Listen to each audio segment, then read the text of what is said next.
Alright guys, before we start the podcast, let's get through the rigmarole first. Remember guys, this podcast posts each and every single Wednesday. If you're in the mood for Dolphins content and you're not getting enough of it, make sure you hit that subscribe button. We upload Dolphins content on this channel daily. The first segment of the show, we go through the Miami Dolphins news you need to know about. The second segment of the show, we go through the AFC East news you need to know about. The third segment of the show, we preview all the Miami Dolphins games, and we highlight the players that you need to know about. The fourth segment of the show, we go through the Miami Dolphins fan Q&A.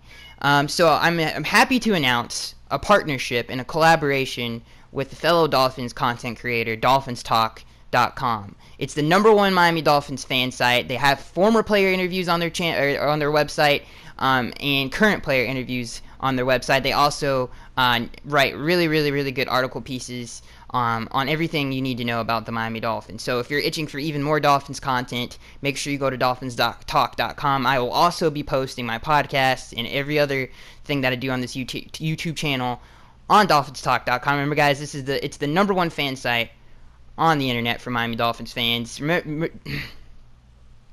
Be sure to follow them on Twitter at DolphinsTalk.com as well. Also, since we are doing this collaboration, it opens up a ton of opportunities for the community on this channel and the content on this channel. We're going to be doing we're going to have guests on the podcast at some point. This is not going to happen whatever. This might only happen once a year. But if we get the opportunity to, we are definitely going to have guests on the podcast. So that's really exciting, and that's one of the big reasons why we did this collaboration with DolphinsTalk.com. And it's a great fan site, and I know you guys are itching for even more Dolphins content, so make sure you go check them out as well. So that's the rigmarole. I know the rigmarole is probably a little bit too long, but I'm super excited about the collaboration. I'm super excited to have guests on the podcast, whether it's players or or it's media members. I can't wait to do it. It's gonna be awesome. Alright, so let's get to the Miami Dolphins news you need to know about. The Dolphins could have interest in middle linebacker Perry Riley. This is very interesting news. Obviously, the Dolphins are in the market for linebacker help with the injury to Raekwon McMillan. This report is by Dallas Robinson of Pro Football Rumors. While the Dolphins are expected to work out linebacker Ray Maluga on Wednesday, Miami could also ask about fellow free agent backer Perry Riley. Per Barry Jackson of the Miami Herald, who says, quote, "Don't be surprised if the Dolphins took a look at former Raider linebacker with rookie Raekwon McMillan lost for the season after tearing his ACL. Miami is looking for more depth at the second level of the defense. Riley, 29, posted a breakout season in 2016, but hasn't been linked to any clubs since free agency opened in March." So the knock on Perry Riley is his cover skills are poor. He is a base linebacker. He is not a three-down guy. He's like a Brandon Spikes type of a player. He is just, obviously on base downs. The negative thing to that, I wouldn't be as concerned about it if we didn't go against the Patriots 2 times a year. Patriots are all about matchup problems. It's very obviously Adam Gase takes a lot from the Patriots offense in that respect that their mantra is their offense is different every single week, just like our offense. If they attack the weaknesses of your defense, that's the biggest thing and the best thing about their offense is they present a ton of matchup problems for your defense, and they attack the weak points of your defense. So even if we had somebody out there on base downs, first and second down, to stop the run, they're going to attack the middle of the field. They're not stubborn. They're just not going to bang their head against. They're not just going to bang their head against the wall and keep running the football. That's just not them. So that might be a problem. But other than that, obviously Perry Riley, he's only 29 years old. I think he had a career high in tackles last season. He could be a better option than Ray Maluga, who's pretty much out of his prime at this point. Maybe Ray's the more decorated player when it comes to stuffing the run. Perry Riley, a little bit younger, so that's probably why I would go with Perry. He's only the age of 29. So let me know what you guys think about that, though. It's a tough situation either way. Ryan Matthews might be on the Miami Dolphins watch. Now, this is a pure rumor, but it is something to look out for. They're just saying the Dolphins may take a look at him to the injuries to Kenyon Drake. It's highly doubtful, though, guys. It won't happen. I honestly doubt it will happen. But keep your eyes on that. Dolphins, this next report, Dolphins down on Jordan Phillips. Let's get into this right here. as this loads. This is by Zach Links of Pro Football Rumors. Dolphins 2015 second-round pick Jordan Phillips may not be in the team's long-term plans, Barry Jackson of the Miami Herald writes. At one point this offseason, Phillips was being talked up as a key part of the Miami Dolphins defensive line. Now he's practicing as the number 3 defensive tackle behind 5th-round pick Devon Godchaux. There's still time for Phillips to play with more consistency and passion and earn a starting job alongside Ndamukong Suh, but not everyone in Miami expects that to happen. If he continues trending downward, Jackson hears that he won't be in Miami for the long haul. So that's the end of the report. So obviously, he's been super disappointing. I've aired my grievances about him on this channel many times already, but I had high hopes for Jordan Phillips. He had his best year last year, and he showed flashes of like being a dominant, not just being being a dominant Pro Bowl caliber talent level defensive tackle in the league. Some of the plays that he flashed last year, it makes you just stand up in your seat and clap. I mean, that's how explosive this guy is, but he just doesn't give consistent effort. He's not consistent. He's a liability on defense. He doesn't pay attention at all when he's out there. He's in the wrong gap. He's a liability.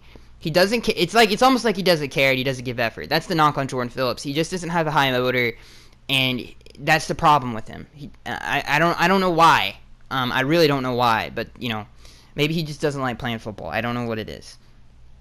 So obviously the good thing is Devon Godchaux has had an amazing offseason, and he just keeps getting better. And the preseason game he had against Atlanta was amazing. And we're going to talk about him more as we go on in the podcast because we're going to be previewing the game anyway.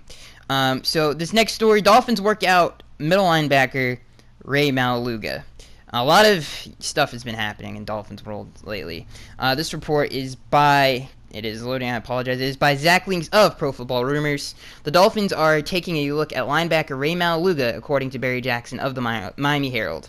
He'll be one of a handful of linebackers auditioning for Miami on Wednesday.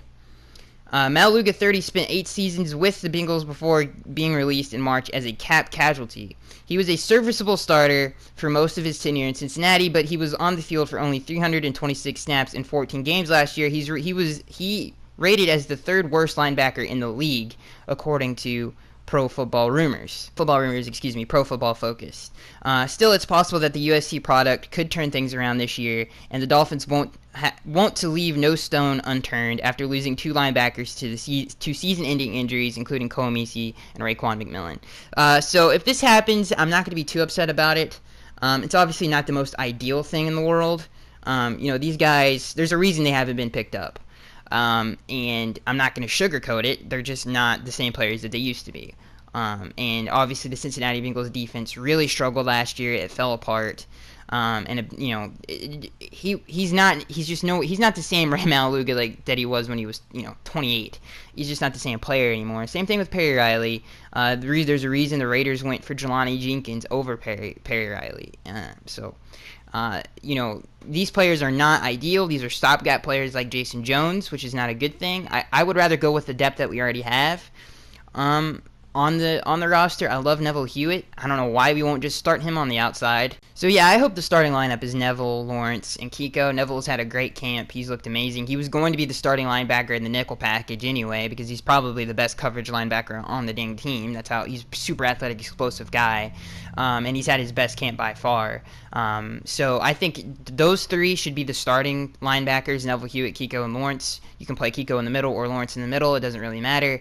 And I think those 3 should be the starting linebackers. But I don't think, hopefully necessarily us signing, let's say we sign Ray Maluga or Perry Riley, I hope it doesn't, I hope it's just for insurance in case one of those guys get hurt.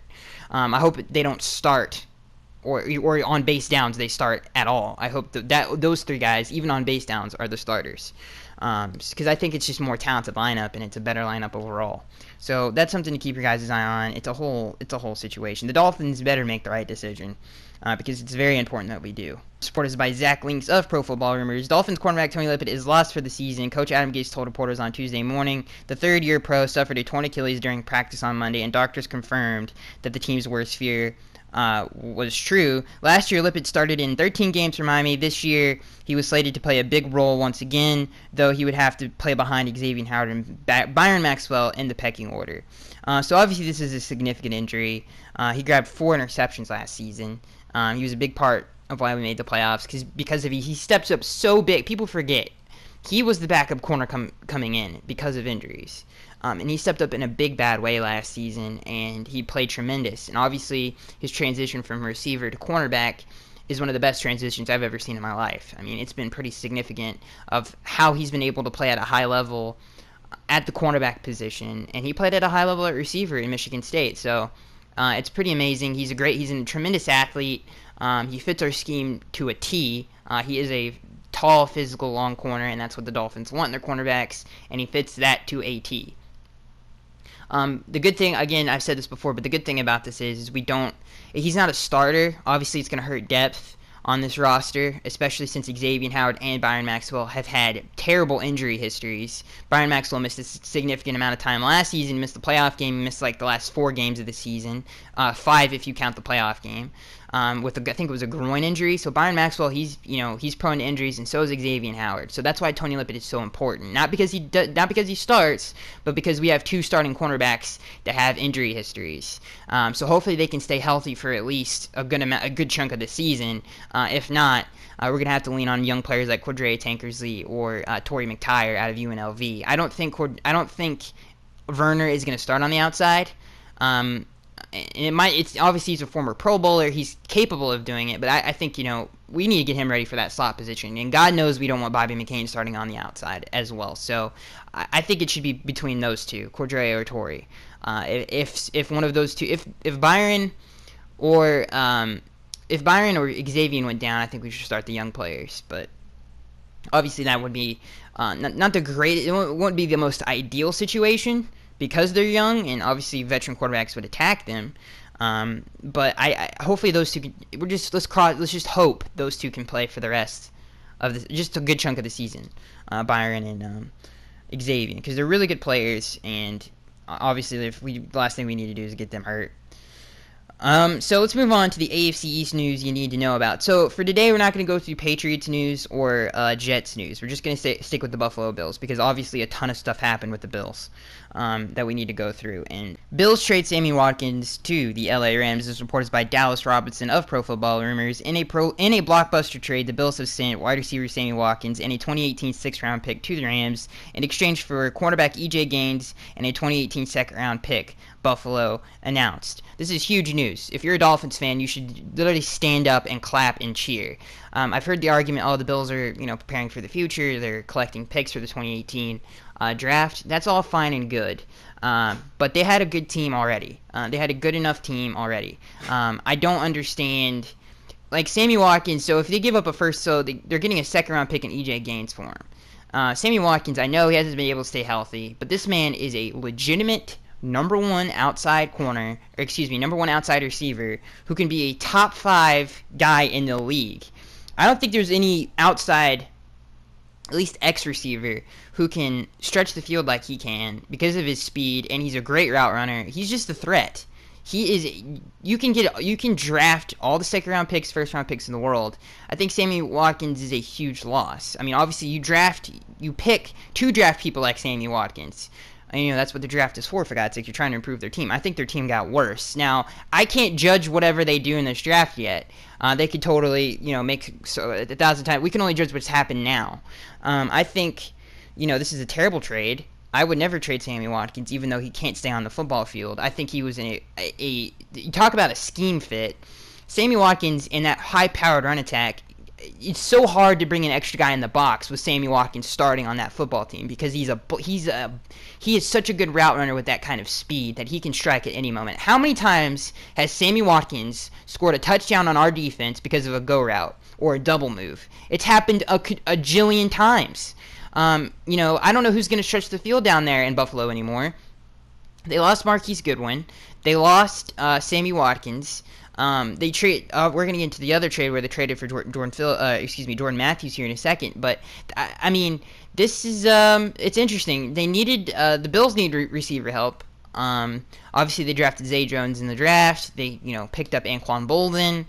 They lost, Robert Woods. I think this is a great trade for us, especially going into this season, because we don't have to deal with them anymore. But that guy is a legitimate game wrecker, and to have him out of the division, I think, and he helped him win games. Like I'm saying, man, how many times have we seen that man score, go routes on us or convert a clutch third down? I mean, Sammy Watkins is a big time guy, big time player.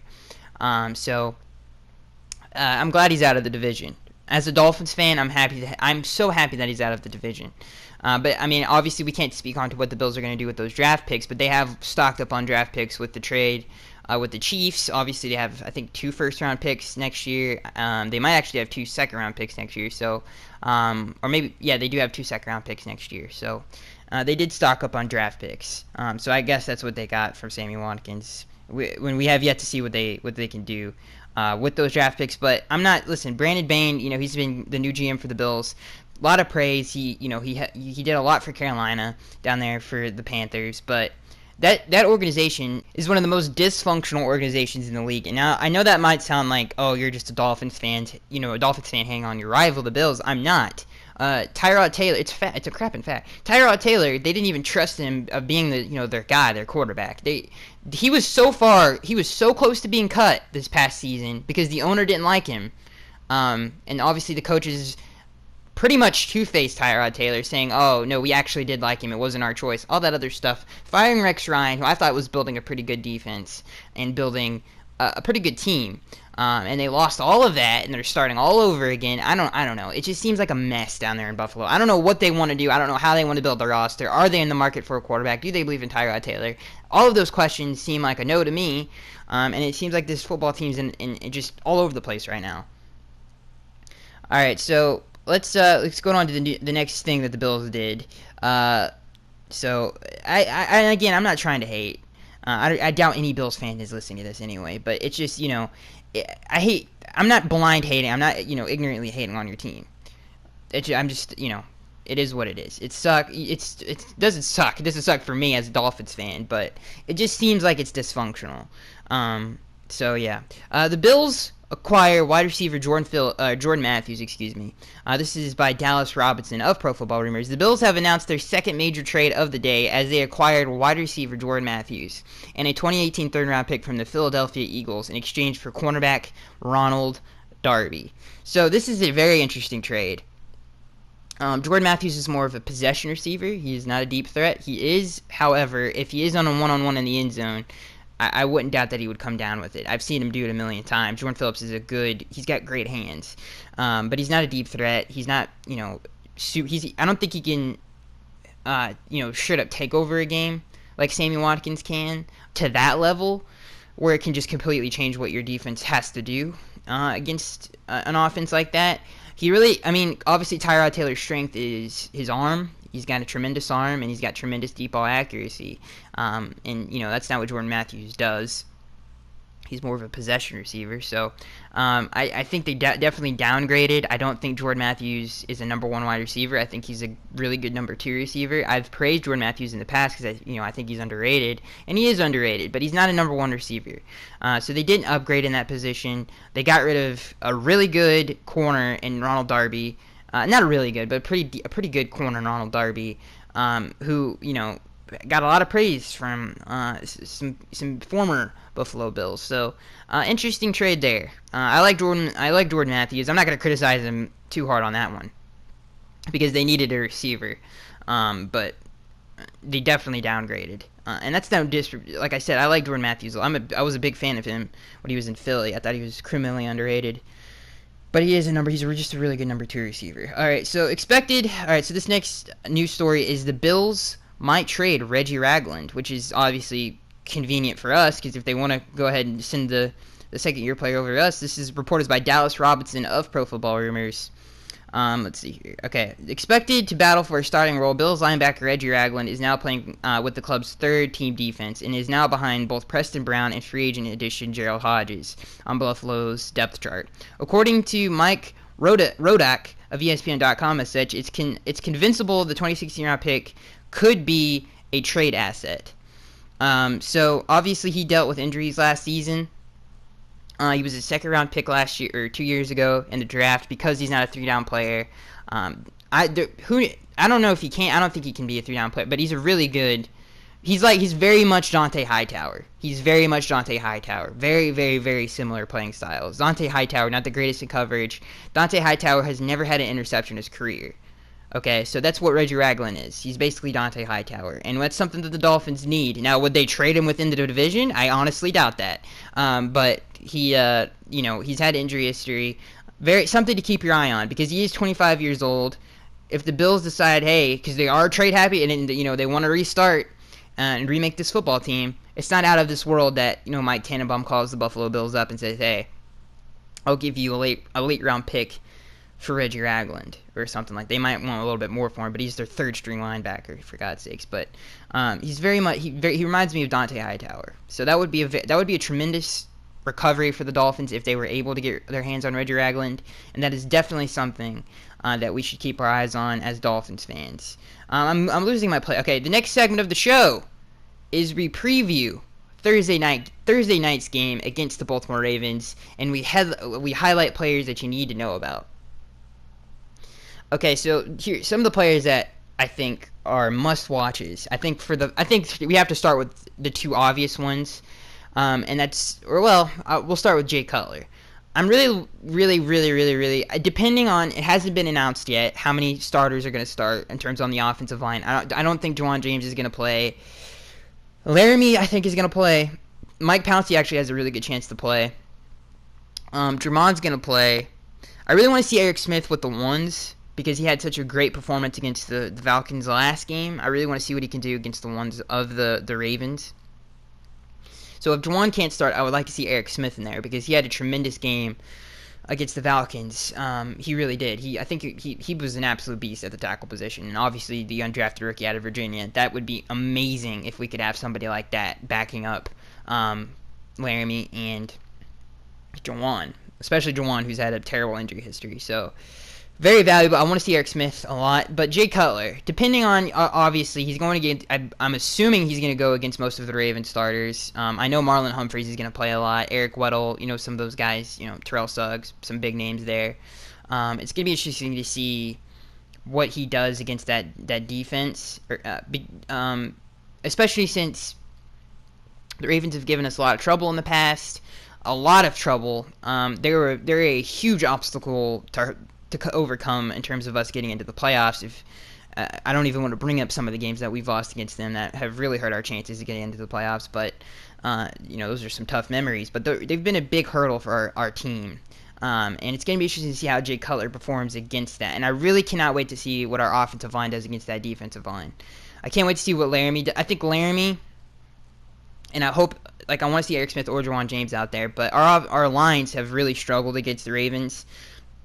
Not only against their offensive line.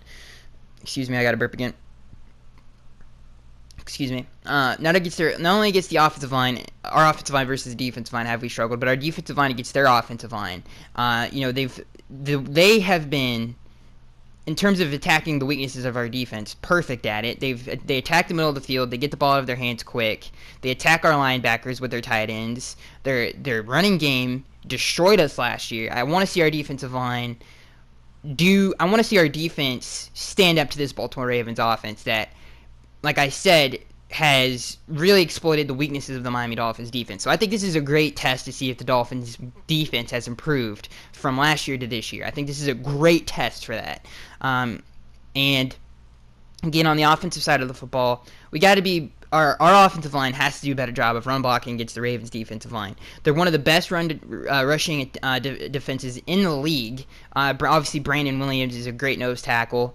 And obviously, they have great linebackers in Terrell Suggs and C.J. Mosley. And Eric Weddle, creeps up into the box to help stop the run. He obviously gets the calls out. So I think I really want to see the running attack succeed against this Ravens defensive line to get us, not even, I just want third and shorts. I don't even want, that's all I want to see from this, because I think that would be a huge boost to our football team.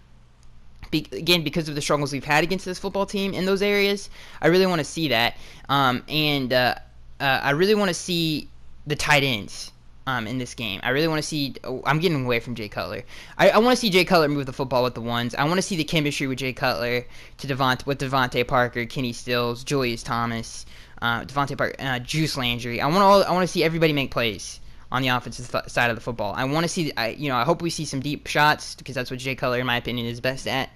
I just want to see the chemistry build with the offense. I want to see how Jay executes within this offense. I want to see how Adam Gase, because obviously we've been hearing it ever since Jay Cutler became a Dolphin, and it's true. I believe it. Some people don't, but Jay Cutler. I want to see the chemistry between Jay Cutler and Adam Gase. How Adam Gase calls plays for Jay as opposed as he calls plays to Ryan. All of those things are going to be fascinating. I really want to see if those two just leave off where they left off before, if there's improvements. I think with Jay Cutler under center, you're going to see a whole lot more deep shots, so it's going to be fun to watch. And Jay Cutler is obviously a big reason for that, for all of those different kinds of reasons. So he is definitely somebody you guys have to watch, and I'm hopefully he does well. But again, some other players I really want to see perform is Julius Thomas. I think he has so much promise within this offense. Obviously, before, I'm stuttering a lot because I have to find my opinions here. But obviously, before, the man caught 12 touchdowns back-to-back seasons, and Adam Gase said in this past press conference that this is he's in his prime. Remember, guys, he's only 28 years old, so Julius Thomas is dead in his prime. And we haven't had a tight end like this. I think he's better than Charles Clay. So I don't know, the last 20 years. So Julius Thomas has a chance to be a prolific Pro Bowl caliber tight end. I want to see some of that in this Thursday night football game. I want to see it. I want to see him. I want to see Jay hit him up the seam. I want to see Julius open up the middle of the football field that we didn't. It was very hard to open up on third. Especially that's a huge reason why their down conversion rate was so tough, was because we didn't have a tight end. Tight ends create so much mismatch problems. They're just as valuable as a slot receiver on third down. So I want to see some of that. And some other players that obviously we need to keep our eyes on here is Leonte Crew and Jakeem Grant. I want to see them to be consistent. I want to see them continue to make plays, especially in the red zone. I want to see Jakeem Grant. Here's what I really want to see with Jakeem Grant. I want to see us execute screens with Jakeem Grant, and just screens in general. I need to see that because if you guys remember, just to remember some plays against the Atlanta Falcons, we called a screen to Devontae Parker on 3rd and 5. The play was there. If we could have got the backside defender blocked, that may have went for a touchdown. I'm serious. We just need to execute those screens better. I want to see that from our offense. I'm sick and tired of seeing these screens. That was so close to being a touchdown. Same thing with Jakeem Grant. Didn't block the backside defender. Nobody crapping paid attention to that, and everybody was blocking upfield. We need to execute screens better. I want to see that with Jakeem Grant. I want to see him, make some plays on special teams, because obviously that's a big question mark of this football team. Is special teams, who's going to be the return man? And hopefully it's Jakeem Grant, because he has probably the most talent out of anybody. I want to see, obviously I want to see Leonte Crew get in the end zone more, because I think that's his strongest. I think he's a deep threat. I think he's a physical receiver on the outside. I think he wears down cornerbacks. I want to see more plays from him. I want to see us take some shots in the end zone, some fade routes to Leonte with his strong hands. So Leonte is definitely somebody I want to see. I want to see him be more consistent. Who else? JJ. Obviously JJ. I think hopefully if he does play, I want to see him. I just want to see Jay play. And obviously I want him to build off of the year that he had last season, which was a tremendous year. He's one of the best running backs in the league. And I want to see him build off of that. He's one of the superstars. He's a superstar player, and it sucks that we didn't have him against Atlanta. So to have him back against Baltimore, against the number one rushing defense in the league, he's probably the most talented. With now they have Tony Jefferson and Eric Weddle, so it makes it even harder to run on them. I want to see Jay have a good game against the Ravens. I think that's, again, going to be a good test for our offensive line. And again, if our starters don't start on the offensive line, I think everybody needs to kind of back up on the criticism a little bit there. So who else? We got to get some. Obviously Charles Harris. Charles Harris had I think he had a great opener to the game. He looked amazing. He was getting pressure every snap that he took. That was a pass. He got a pressure. If you go back and look at that game, every single snap he was hurrying the quarterback, which is amazing. His motor, if that game is any indication of his motor and how relentless he is and the speed that he plays with, it's going to be amazing for our Dolphins defense. So I want to see him build off of that. Obviously, I want to see Torrey McTyer, because he had a great first preseason game. I want to see Jordan Lucas, who had a great first preseason game. I want to see Cordrea Tankersley. I want to see some turnovers from our corners and our safeties and our linebackers. I want to see a good play of our linebackers. Dion Lacey. I want to see him build off of a good game that he had last game. He had a really good game. He was flying at the football. He looked explosive. Obviously, the former CFL player. I want to see Chase Allen build off of that. For sure. He had a really good game last week, although I think he's just playing for a special team spot at this point, as opposed to Dion Lacey, who I think could actually get snaps at linebacker because of his explosiveness. So those are just some of the players that I really can't wait to see. I'm sure I've missed somebody. I don't think. Hang on, I'm just make sure I didn't miss anybody. How could I forget? Devon Gottschall. How is he going to perform against a Ravens offensive line that has given us trouble in the past? I want to see him have a dominant game, especially if the game that he had last. I want to see him get involved in the pass rush as well, because that's something he was really good at in the SEC last when he was in college at LSU. He was really good at that. So I want to see him get in the backfield a lot. Two more players that you have to keep your eye on, or I'll say three more, or four more actually. DeMaurice Stringfellow. He looked like a legitimate deep threat in the NFL. Like he was dominating his competition. It wasn't even close. He should have had more yards than he had. One of them was called back because of offensive pass interference, which is complete trash. He should have had, that should have been a catch. But anyway, I really want to see him build off of that. He looked he was his hand fighting, everything that he was. Not only was he athletically, not only did he stand out athletically, but he stood out technically as well. So I want to see him build off of that for sure. I want to see him have another dominant game. I also want to see Christian Okoye. He looked really good. I want to see him get more snaps. And he looked really good. Not only was he good in the run game, but he was good in the pass rush as well. Malvo. I think it's Cameron Malvo. I can't remember his name right now, but from Houston, the rookie from Houston, he looked amazing.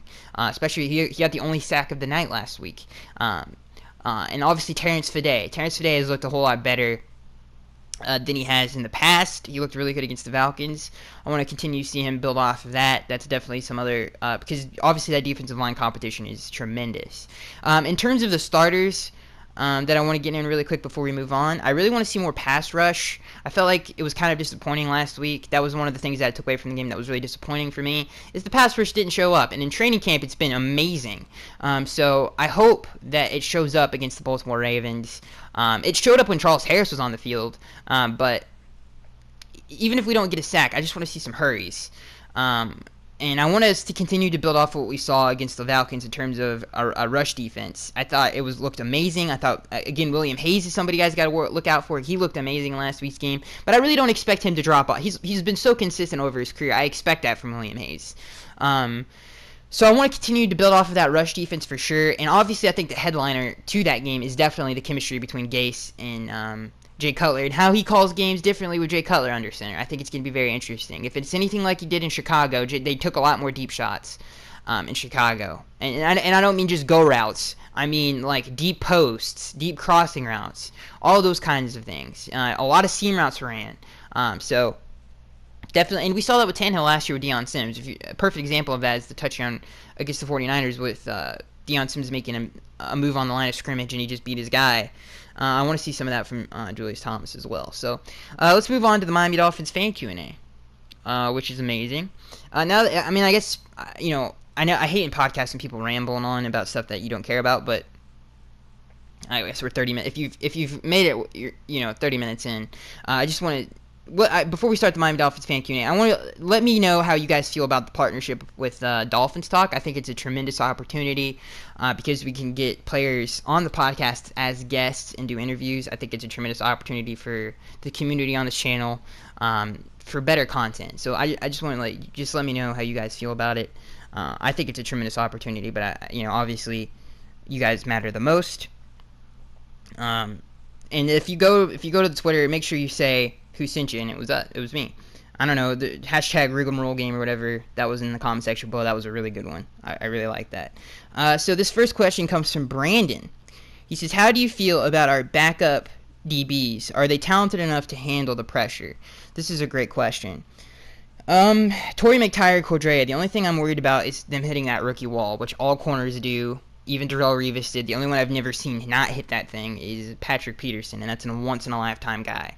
So the rookie wall with corners is so difficult because they do give up touchdowns off of stupid stuff like double moves. They're over-aggressive at times. They just don't know what they're doing. There's a lot of penalties that are called on them because in college you get away with a whole lot more. So that's the number one thing I'm worried about. And, that's why I think the Dolphins might lean towards starting Alteron Werner on the outside, even though I really want him to play in the slot. I really want him to prepare for the slot. I do not want reps taken away from him on the outside because I want him to be prepared for the slot because I think he has tremendous ability at that position, and I think he's an improvement there if he keeps working at it. So I really want Alteron Werner in the slot, and if that means starting Torrey McTyer on the outside or Cordrea Tankersley, then so be it. But again, that's only if one of those two get hurt. If one of those two get hurt, then that's what's going to have to come to. But I do have confidence in them as talents. I think Torrey McTyer I like a little bit better right now than Cordrea. But again, the only thing I'm worried about is them hitting the rookie wall. Brandon says, do you agree, this question comes from Brandon, he says, do you now agree with me that Mike Hull isn't as talented considering the Face were interested in Ray Maluga? I've never thought Mike Hull was going to be a great, starting linebacker in this league, but I think his instincts and feel for the game are really good. I think we saw that against the Cardinals. Some of his, as some people bring up down in the comment section below, his worst game probably was against the Ravens, and that wasn't only his fault. A lot of that was given up by Spencer Paysinger. But yeah, I understand your.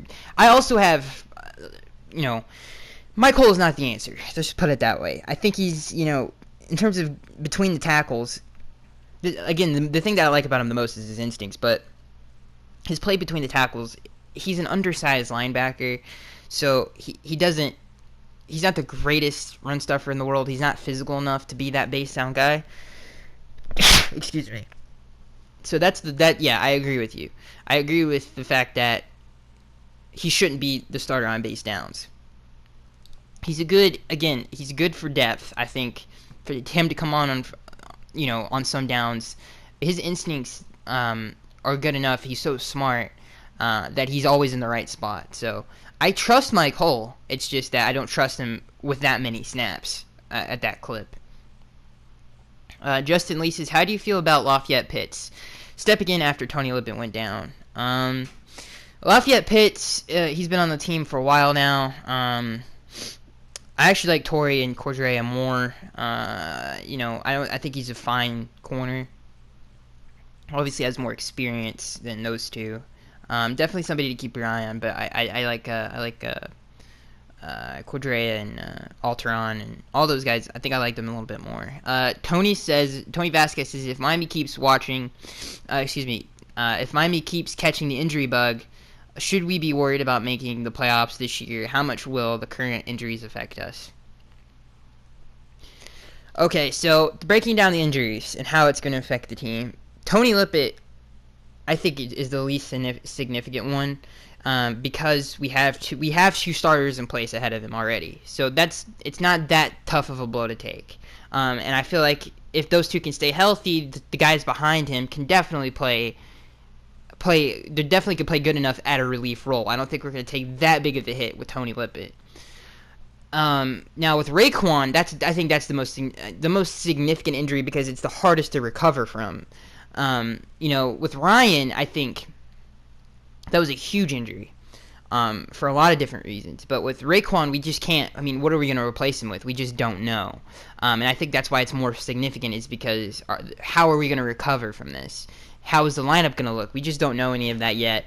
And that's why I think that's probably the most significant injury. In terms of Ryan, I thought we recovered better than most people do when they, have injured quarterbacks. We went out and got somebody who is, again, I know people hate talking about Jay Cutler, but the man has been a franchise quarterback before. He's brought his team to an NFC Championship game, for God's sakes. When he was with Adam Gase, he played at a franchise quarterback level. So I think we recovered a little bit more. But I think that injury is the most but it's not even close. That's the most significant one, and it's the most one that I'm worried about is that middle linebacker spot. But none of those injuries, I think, make us 4 wins less talented than we were before. I truly don't believe that. Now, if you ask somebody else who doesn't have more faith in Jay Cutler, then they're going to say something totally different. But I have faith in Jay Cutler. I think I don't think it's going to affect us like that. But again, depending on who you ask, I think the most significant one is Raekwon, and I don't think any of those injuries, hopefully, especially I'm talking about Raekwon's, when I'm talking about hopefully, is significant enough to knock us down 3 or 4 more wins than we would have had if we had Raekwon. I don't think it's that significant. And again, that's depending on who you ask. And hopefully we recover well enough in replacing Raekwon McMillan. But I still think we're definitely more talented than a wild card team.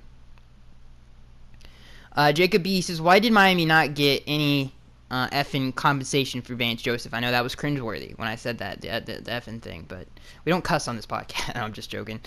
Jacob B says, why did Miami Dolphins? So why did they not get any compensation for Vance Joseph? I can't remember how all that situation was handled. I couldn't tell you right now. I'd have to go back and look at that. Brandon says, does our defense have a lot of hybrid players? That's a great question, Brandon. Yes, especially in the safety position, and I think we definitely have a lot of hybrid players. I think Charles Harris is a good hybrid player. Rashad Jones is a good hybrid player. We've seen it in the past. Him drop down, and he's played linebacker. A lot of people forget he played linebacker for the 2050 season a lot. He played linebacker. So yeah, we have a lot of different hybrid players on the football team, especially on offense. I feel like Thomas Durante, or however you say his name, he's a great hybrid player. I think he's going to make the football team this year. Julius Thomas is a great hybrid player. We got a lot of different good hybrid players. Brandon says, how do you feel about the offensive line? I feel pretty good about it. I think the most important position are the tackle positions, because they obviously go against the pass rushers, and I think the two that we have are William Hayes, by the way, play a lot against a lot of tackles, been in the league a long time, and said those two have the potential to be the best in the league. So I think that's high praise from somebody like him, and I think we have, especially since once he's looked a whole lot more consistent than he ever has. I think we're going to be pretty dang good. Brandon says, do you think out secondary is a top 10 at least when healthy? Yeah, I do. Yeah, if we're healthy, if we've got everybody out there. Stefan says, how are you feeling about linebackers? Do we have enough in-house? Do we have a trade? Do we trade? Or perhaps wait until the cut down and claim someone off waivers? Thanks, Skaggs. I think trade is probably the best option. I think some of the... If we're gonna crap in... I don't want to do stopgap players. I just don't want to do that. I do not want to go through that again. I think they're not as good as what we have in-house. I just what I believe. I do not want to go through another Jason Jones, Mario Williams situation. Picking up people off the street that nobody else wanted, that we're forced to pick up because of the injury situations that we sustained. I don't want to go through that anymore. I would rather develop young players than go through that. At least have progress in something that we're doing, as opposed to just playing somebody who's going to be on the team for a few months and then off of it. You know what I'm saying? I hope that's how they handle it. I really do hope that's how they handle it. So this next question says, do you really think Mike Cole is a good player? Film shows that he's not especially good, especially last year in Baltimore Ravens game. Brandon, I think he took a ton of snaps in that game. So I think he's a fine player if he takes 3 or 4 snaps a game on base downs or whatever downs he's on. I think his instincts it's good to have somebody like that out there for a limited amount of time. Now, if you're talking 10 to 15 snaps a game, that's totally different. That player's going to get a whole lot more looks. He's going to be, offensive coordinators are going to notice that. They're going to attack him more. So that's just a wholly different situation. I think he's a good player when it comes to being a depth, sub-package, situational sub and sub-out player. Not, somebody who's going to take a ton of snaps a game. Brandon, this next question comes from Brandon. He says, do you think it would be good to sign Michael Kendricks? No. I think I've changed my mind on this whole thing. because he's he's a stopgap player that we have to trade for, which is worse than getting somebody off of the free agent market. DJ Man 400, he says, how come the media shows little to no love to the Miami Dolphins? Dude, it's all about ratings with these people. Here's how I'll explain it to you. Who has the most bandwagon fans? Whoever has the most bandwagon fans is gonna get the most media attention, because they are going to tune in and hear about their team. They're most popular at the time. Who's the fad right now? Like, the Patriots are obviously been the fad for the last 10 to 15 years now. So they're going to be in the public eye more. The Seahawks are going to be in the public eye more.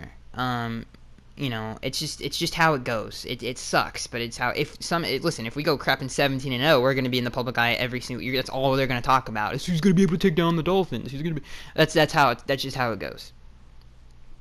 Ronald Hyatt says, I keep watching the game, and Howard looks like... Ronald says, I keep watching the game against the Falcons, is what he's talking about. I keep watching the game. Howard lost. He didn't down his guy after diving catch and lost his guy on third down. How do people stay high on this guy? Listen, those are fair criticisms of that Falcons game. Some of the things that that was a rookie mistake. I don't know why he touched him down. I don't like everybody, he's in his second year. Well, he didn't get a lot of reps last year.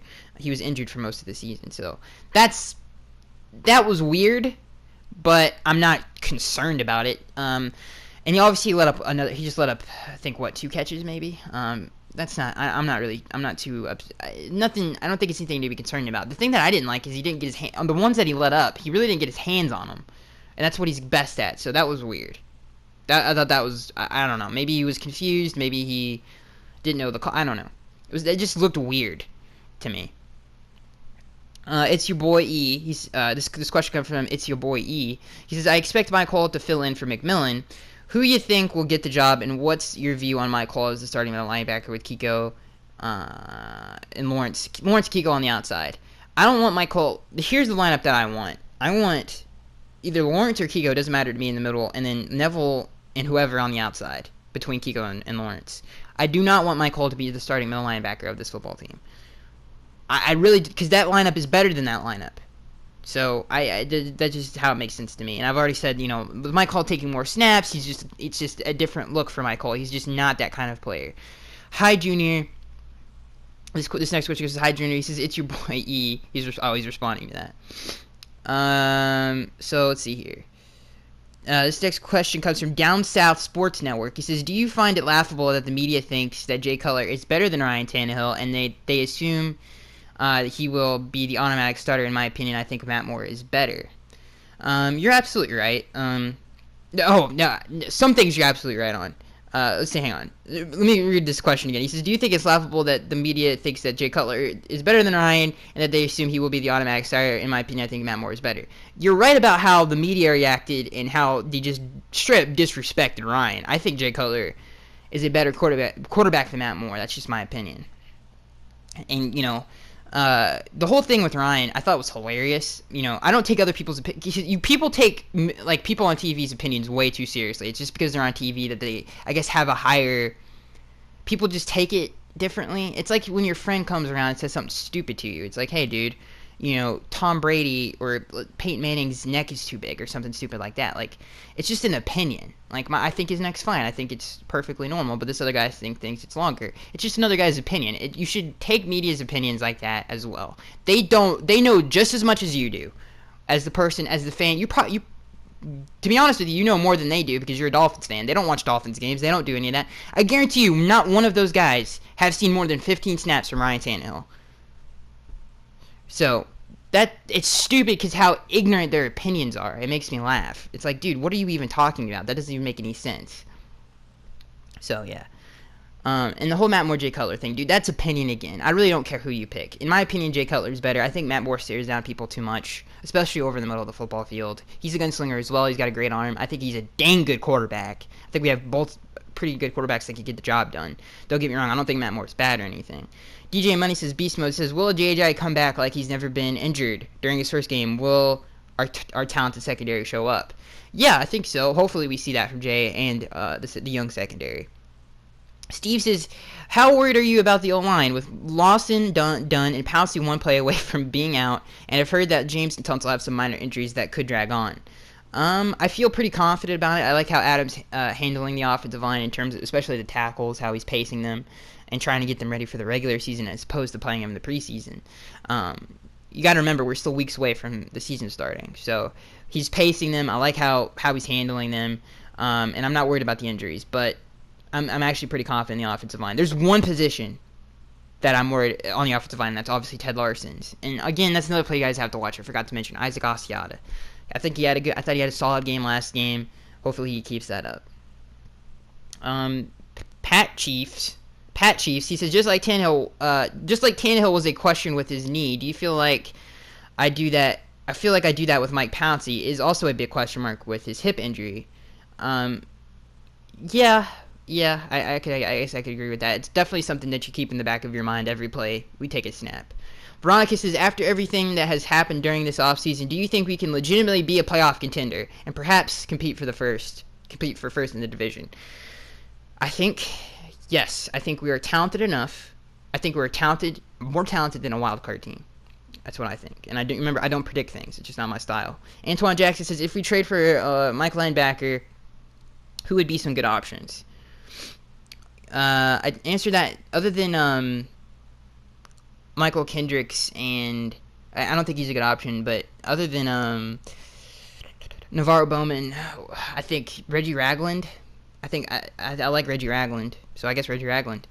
Brandon says Devon Gotcha and Charles Harris. Yes, they both are going to be beasts. Brandon says, do you think we should play our starters with how ugly things are getting during the preseason? You mean injuries? Yes, I think preseason games are so important, very underratedly important. Get your team ready for the regular season. It's basically warming up for the regular season, that's what preseason is. And I think preseason is very important.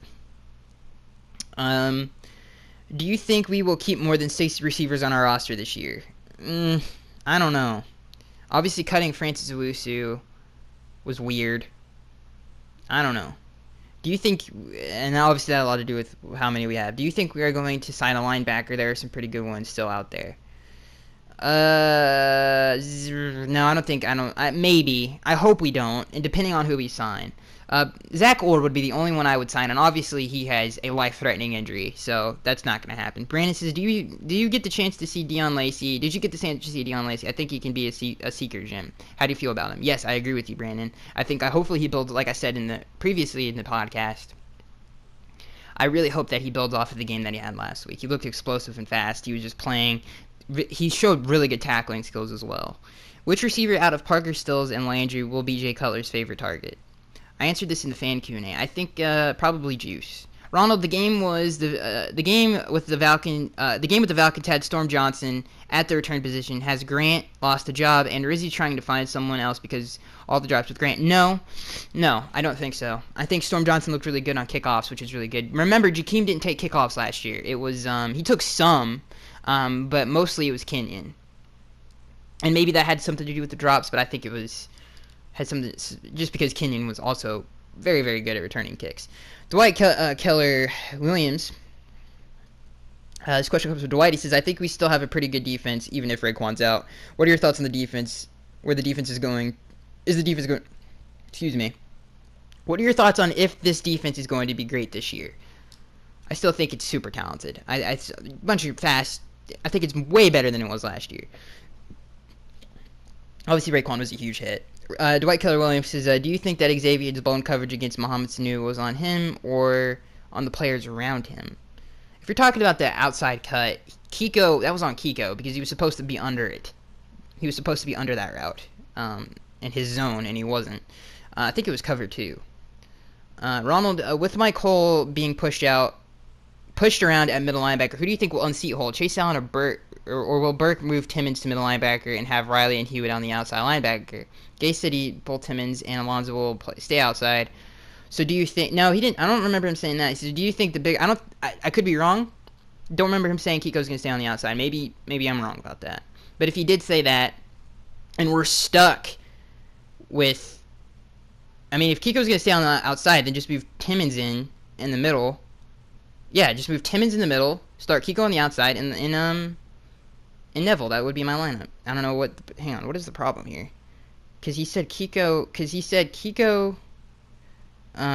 said push out. Chase Allen, Burke, Riley, and Hewitt. And Gase said both Timmons and Alonso will stay outside. Oh, who's gonna play? Oh, he said they're gonna stay outside. I don't remember him saying that, but if he did say that, then that just puts us even in a worse situation. Doggy Dog X 100 says, do you think we still have a big chance of making the playoffs with Cutler? I don't think we're. I think he's again has the. I don't know how to put this because I don't predict things.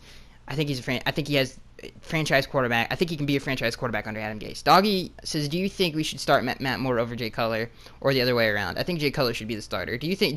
Again, that's another thing you should. That's why he was my headliner for this week's preseason game.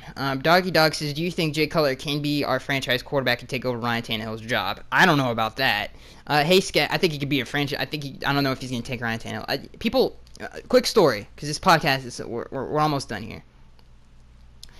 Adam said, and people in the building were telling Jeff Darlington, who's obviously a great reporter for the Dolphins, that Ryan Tannehill was going to be a beast, and that's what hurt me the most, because we had so much high expectations from Ryan and him making that leap in the year 2 under Adam Gase's offense. And they all thought that he looked like a beast in practice. They thought he was going to translate it to the field, and it obviously didn't end up happening. Tony Vasquez, hey Skaggs, been hearing you for a while. With Millen being out for the season, will Mike Cole be able to fill the shoes, or should we bring in someone else? If so, who? I think again we just need to move Kiko or Lawrence into the middle, and then start Neville on the outside. Cody says, do you think the ACL tear in Raekwon McMillan's knee will affect his NFL career? No, especially with today's medicine. Heck no. It's not like in the 80s if you tore your ACL, you busted up your knee, you're gonna have problems. Cody says because people, that's a whole thing. People just didn't clean out the knee good enough. The surgery wasn't as effective. All that other stuff. Cody says, if we were to pick a fourth wide receiver, who do you pick? Drew Morgan? Would you pick Drew Morgan, Jakeem Grant, or Stringfellow? I answered this in the fan Q&A. What's your pick for the best Dolphins defense in the past 10 years? That's a hard one. I would have to think about that. Will says, besides staying healthy, what's one thing you think our defense needs to do to be good to elite? Stop the run and tighten up the middle of the football field. Cameron Wake or Jason Taylor? What's your favorite Dolphins team you've watched? That's a tough one. Yo, Skaggs. So I was at Dolphins training camp today, and Julius Thomas seemed like a huge contributor to the offense. Do you think his end of the season stats will be, and 2, will he be a fantasy monster like he was a few years ago in Denver? I'm not into fantasy football, so I can't answer the fantasy football thing. But I'm assuming if he has high production on the field, then he's going to have high production in your fantasy thing. Yeah, I think he is. He's going to be a beast. Imprez Niners says, I still worry about the offensive line. Pouncey hasn't been healthy for a while now. If he goes down, what free agent guard? No, I think we have the center position. If he goes down, I have confidence in the guys we have behind him. Ronald says, dude, how many times is the question going to be asked and answered? Pouncey is that he's responding. Bad Van, are the Dolphins cursed? 3 starters out and the season hasn't even started yet. No, I don't think we're cursed. I don't believe in all that stuff. The Gamer12345 says, do you think Byron Maxwell could have a good game against Mike Evans in week 1? Yeah, he's a really good corner. Game12345 says, will Sammy Watkins trade affect our games against the Bills? Yes. He was a problem. He is a game wrecker. He is a problem on defense. This question comes from the Gamer12345. He says, what is your top 5 free agent linebackers? I can give you my number 1. And that's Zach Orr, but he has a life-threatening injury. Gaming12345 says, should we move Timmons back to the inside linebacker role and sign? No, we're not signing an outside linebacker. If we're gonna do that, then Neville Hewitt is going to start on the outside. All-Star Gabe says, one more thing. I don't mean to say that that's a fact, but that's how I don't think we should sign DeAndre Levy. That's my opinion. I think Neville needs to start on the outside if that's what we're gonna do. All-Star Gabe says, one more thing. I think I cursed the Dolphins a while back by saying if Tannehill goes down, we should sign Jay Cutler. Sorry, everyone. You didn't curse anything. I don't believe in that. All-Star Gabe said, should we sign Ray Maluga? No. The Republican Finney says, cut 1, Jarvis or Ryan. I'm not answering. That's too hard. Sean Smith, what's going on between Zach Thomas and Jason Taylor? Is there a beef between them?